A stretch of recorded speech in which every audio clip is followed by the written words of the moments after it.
السلام علیکم ورحمۃ اللہ۔ امام زین العابدین علیہ السلام فرماتے ہیں جب نوح علیہ السلام کشتی بنا رہے تھے تو ایک مومنہ بوڑھی عورت روز اللہ کے نبی کے پاس اپنی کٹھڑی لے کر آتی اور کہتی کہ اے اللہ کے نبی کب کشتی روانہ ہوگی؟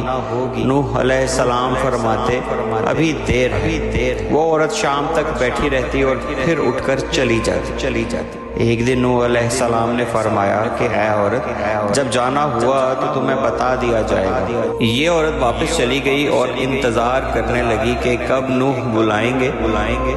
اس دوران عذاب آ گیا اور کشتی روانہ ہو گئی، لیکن نوح علیہ السلام نے اس عورت کو نہ بلایا۔ ظاہری طور پر نوح علیہ السلام کو اس کو بلانا بھلا دیا گیا۔ جب طوفان تھما تو ایک دن نوح علیہ السلام کے دل میں محبت اٹھی کہ شہر کو دیکھوں جہاں سے چلا تھا۔ وہاں آئے اور قریب جا کر دیکھا تو ایک جھونپڑی میں دیا جل رہا تھا۔ نوح علیہ السلام یہ دیکھ کر چونک گئے کہ روئے زمین پر کوئی ایسا گھر بھی ہے کہ اتنے عظیم طوفان کے بعد بھی جس میں چراغ جل رہا۔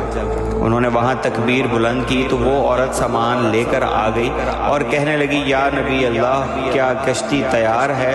ہم چلیں۔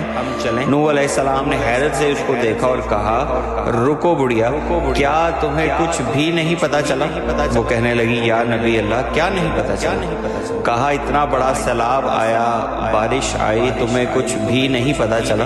بڑھیا کہنے لگی یا نبی اللہ بس ایک دن بادل گرجے تھے اور کچھ ہلکی سی فہار پڑی تھی۔ نوح علیہ السلام حیران ہو کر آسمان کی طرف دیکھنے لگے اور کہا میرے اللہ یہ کیا ماجرا ہے؟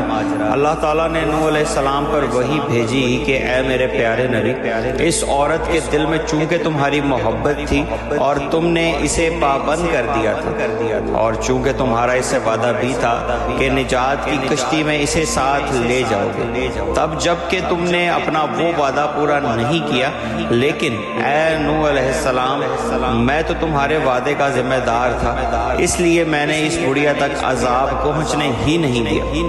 امام سجاد علیہ السلام نے پاس بیٹھے اپنے مومنین سے فرمایا سنو اے مومنو، یہ حدیث قیامت تک کے مومنین تک پہنچانا تم پر واجب ہے۔ انہیں بتا دو کہ جس نے ہم سے محبت کی قیامت کا عذاب ضرور آئے گا، لیکن جیسے اس بڑھیا کو پتہ نہ چلا، ہمارے مومنوں کو بھی پتہ نہیں چلے گا کہ کب قیامت آئی اور کب چلی گئی۔ سلام ہو امام سجاد علیہ السلام۔